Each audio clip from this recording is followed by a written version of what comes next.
এটা কোন দেশ? এটা কেমন দেশ? এদেশের মানুষের কি ন্যূনতম মেধা শক্তি জীবনে হবে না? বাঙালি কি সারা জনম অদমই থাকবে? বাঙালি কি অদমের পরিচয় দিয়ে যাবে? তাদের মাথায় যা ইচ্ছা তাই করবে? তারা আসলে কোন গ্রহে বাস করে? কোন গ্রহ থেকে তাদের জন্ম, তাদের সৃষ্টি? খুব ধিক্কার জানাই এই ধরনের মানুষদেরকে, যারা একটা অসহায় নারী। আজ সেই নারী যদি তোর মা হইতো, তাহলে তুই কেমন কি করতি? এই নারী যদি তোর বোন হইতো, কোন মেধা শক্তি নিয়ে থাকস রে ভাই?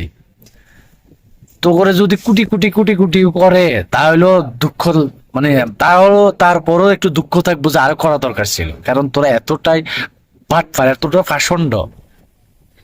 দীক্ষাত লাগে, দীক্ষাত জানাই তোদেরকে।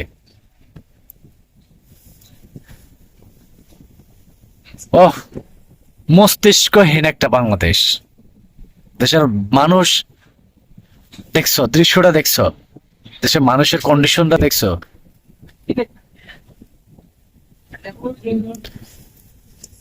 পরিচয় দিলি, তোরা যে যার সন্তান, তোদের পরিচয় দিয়ে দিলি, ঠিক আছে।